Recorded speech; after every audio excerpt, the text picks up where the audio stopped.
Welcome to another edition of Take a Stand TV with your host, Christian apologist, author, and speaker, Eric Barger.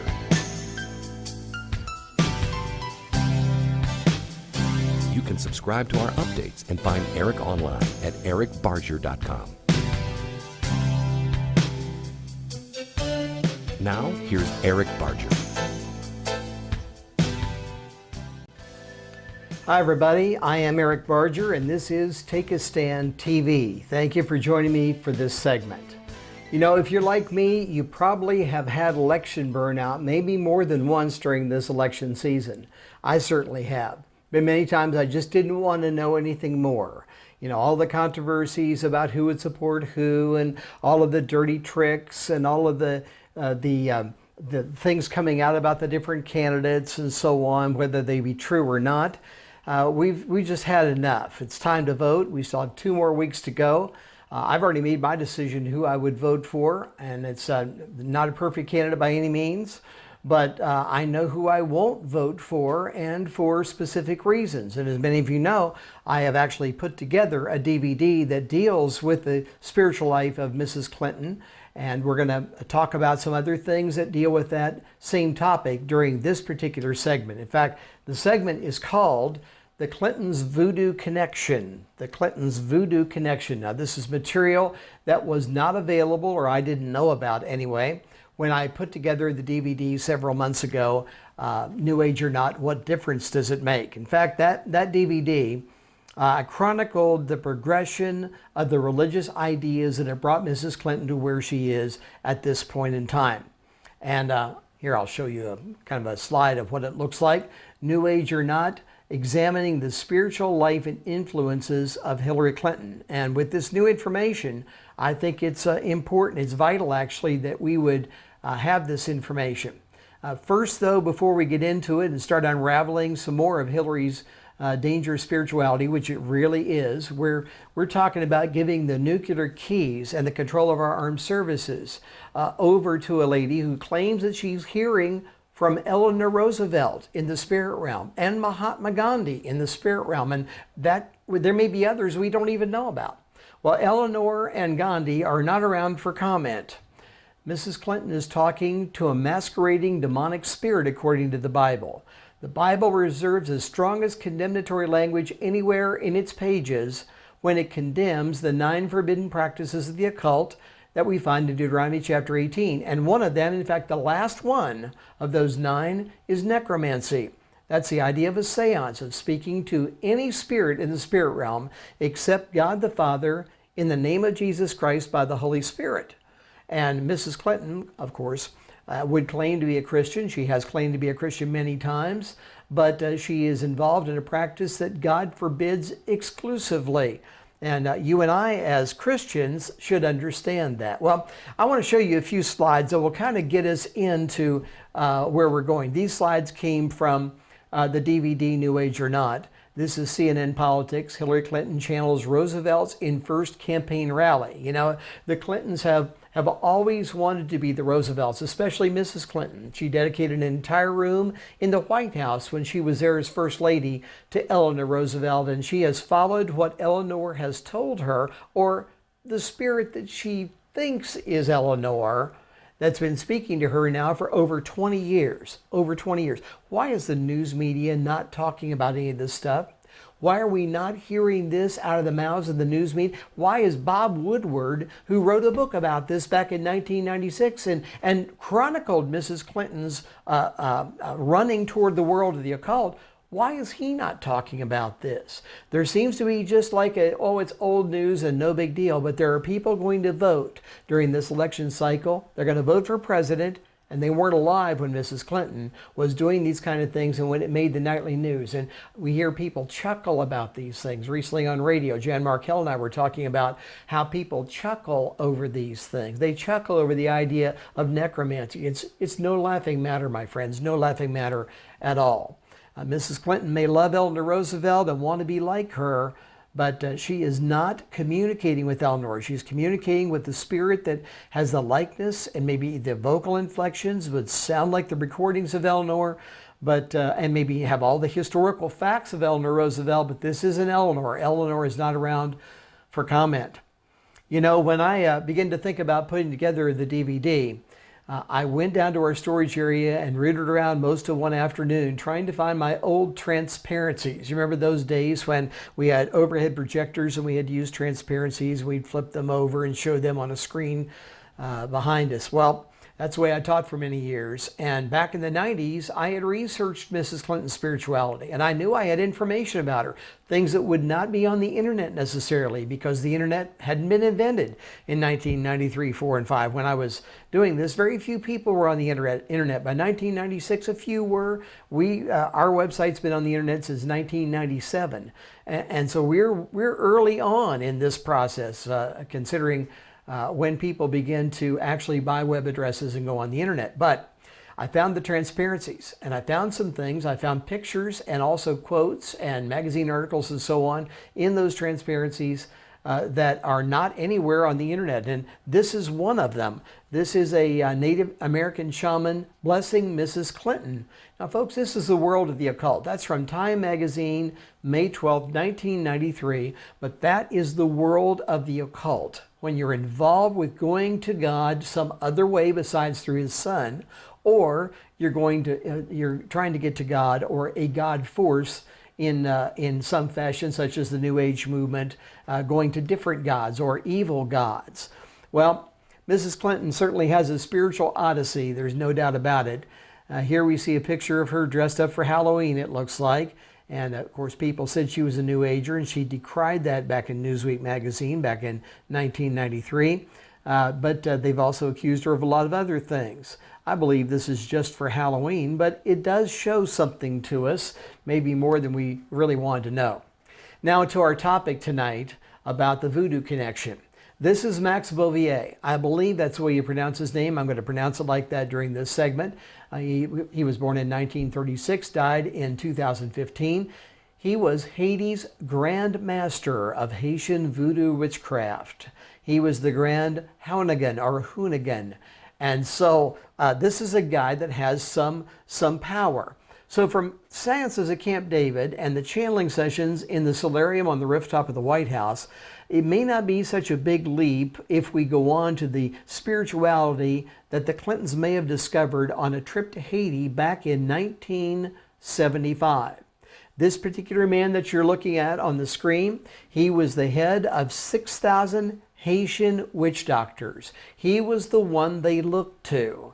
And yet the Clintons just happened to meet up with him back in 1975. Whether that meeting was planned or not, we don't know. There's no record of that. But I believe the devil can certainly orchestrate those kind of things, don't you?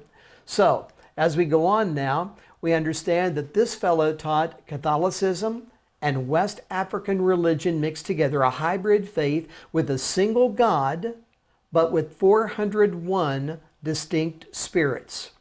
He was supporting his French wife and children by staging voodoo rituals for tourists who would pay him $10 a head. That's according to the Daily Beast reported on that. And then he met Bill Clinton. Well, along the way, as you see, he's aged some in this picture. He also presided over actual zombie rituals. You know, Haiti has long been the capital of voodoo witchcraft. The darkest religion that I know of, known to man in the Western Hemisphere, certainly the darkest religion in the Western Hemisphere. And this particular fellow was over that. In fact, we find that zombies come right out of that. And you all probably already know, if you've been watching any television or reading any advertising, that zombies are a very popular entertainment form today. But it's not funny to those who have been involved in zombieism. That is for sure. This is part of the Haitian voodoo ritual. This is as graphic as I am going to show you. I am not comfortable going beyond this, and really not even comfortable with this itself, but this is a bloodletting ritual, and I think you need to at least understand this much. Even this afternoon, I investigated many of the videos online, and I decided I wasn't going to show any of them. I have looked into the world of the cults and the occult and Satanism, and have seen these things, but there's nothing more heinous and nothing more evil, nothing more plainly demonic than Haitian ritual voodoo. And there's a lot to be said about it and lots of pictures. And if you have a stomach for it, you can certainly go online and you could read about it. For some of you who do have a stomach, be forewarned. On YouTube, you're going to find a lot of this.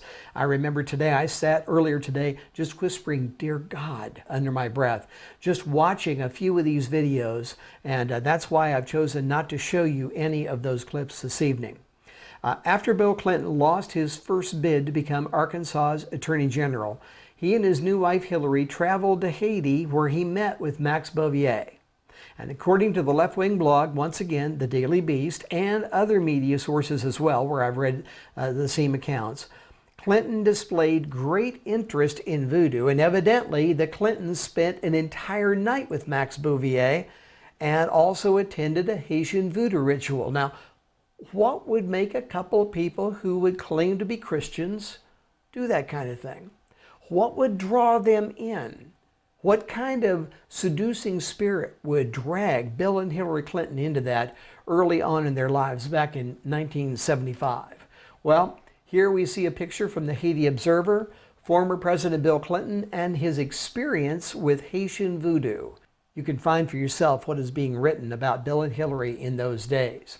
In fact, Bill Clinton wrote about this in his book, which is called My Life.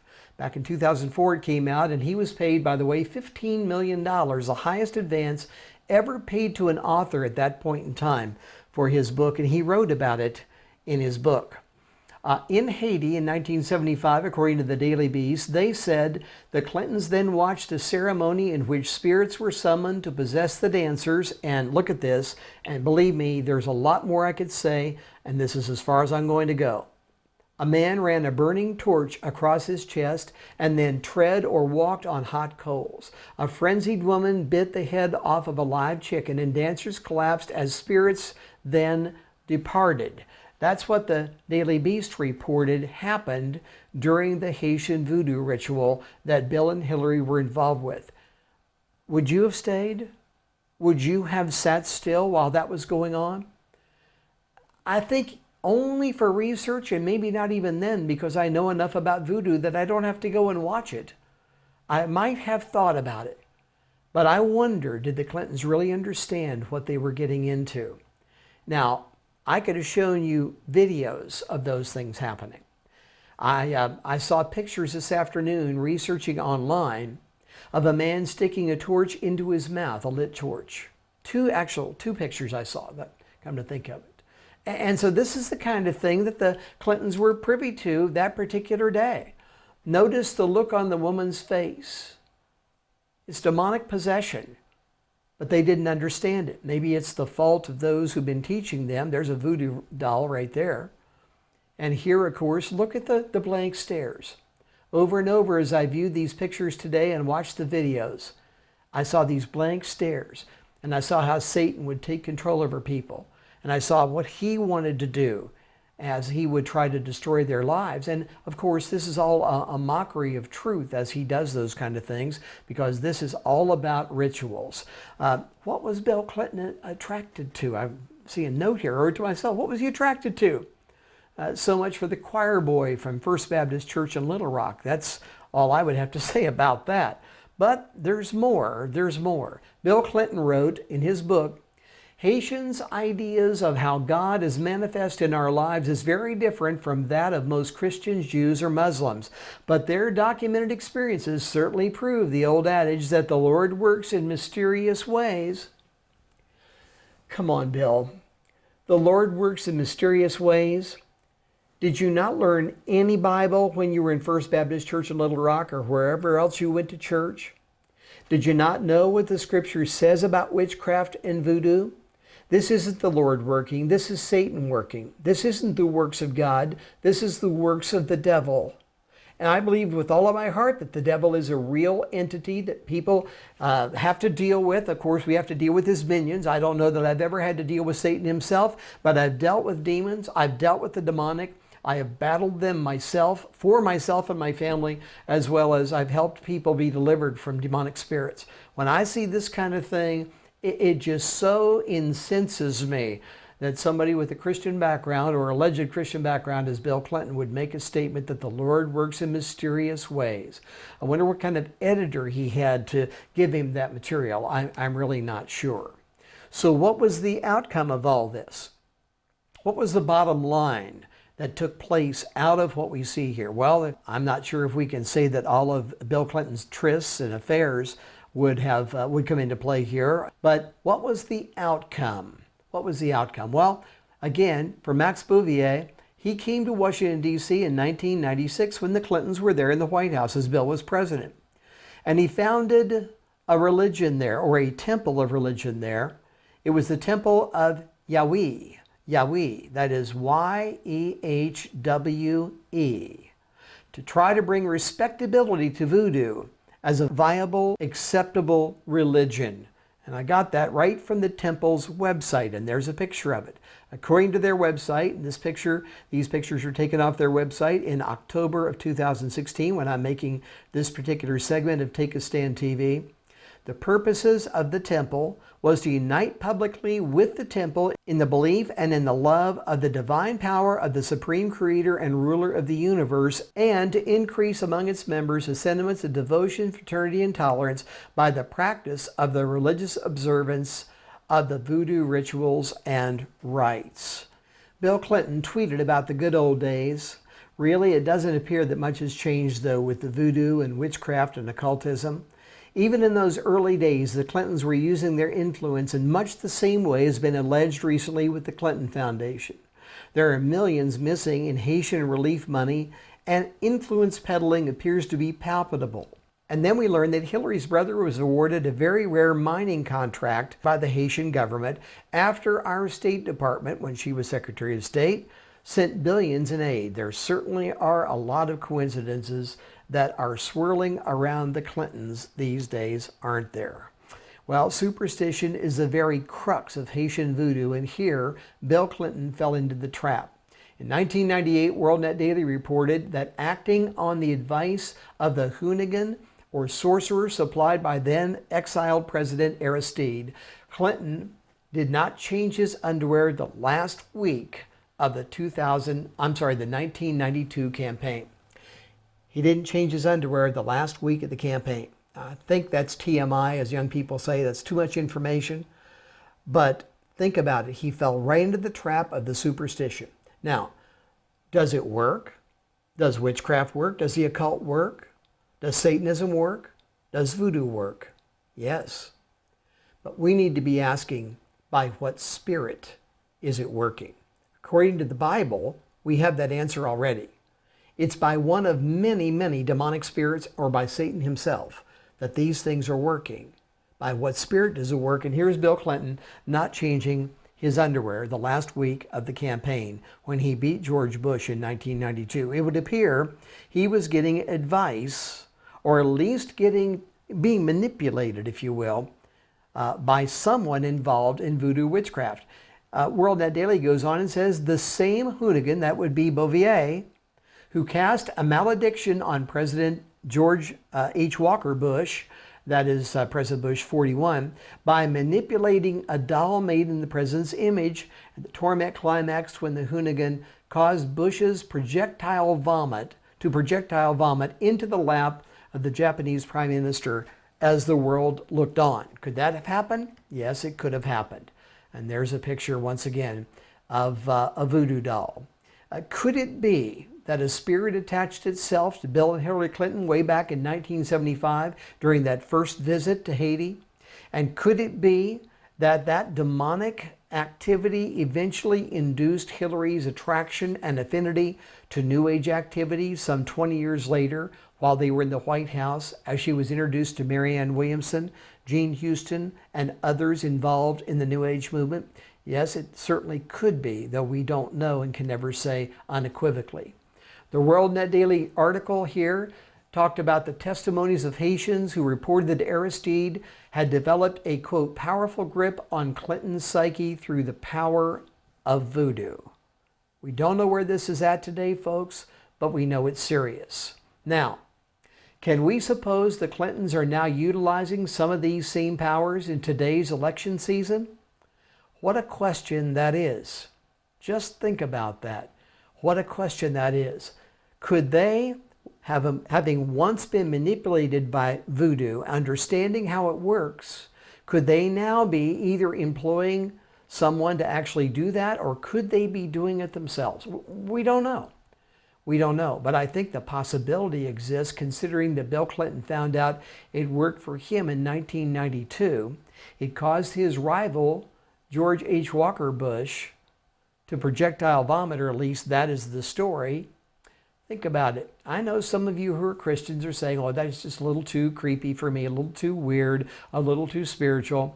Well, if you don't believe these things exist, you should live in my world for a while. I don't go out chasing demons. I don't go hunting them. I don't think they're under rocks in parking lots outside churches. That's not what we do. I prefer just to go on my daily life, and then whenever something pops up that needs to be dealt with, I deal with it. But I'm not out demon hunting. These things are real, though, folks, and we need to understand that. We as Christians need to understand it. It is sad that evangelicals have so abdicated our responsibility to see captives set free that now we think that the demonic powers, if they do exist, only are in Africa or India or some other foreign land. But they could have been, and maybe possibly will be again, right here in our White House. Well, this is Eric Barger. This is Take a Stand TV. I hope you'll watch again. And by the way, if you want a copy of the DVD, New Age or Not, What Difference Does It Make? They're available on our website. They're also at Vimeo for download if you want to download a copy, and that is at our website. I'll direct you there. And you can call us at 214-289-5244. That's 214-289-5244. At any rate, God bless you and thanks so much. Thanks for joining us for Take a Stand TV with Eric Barger.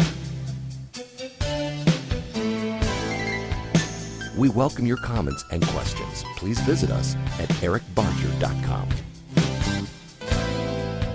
Be sure to tell a friend, and please join us again for more Take a Stand TV with Eric Barger.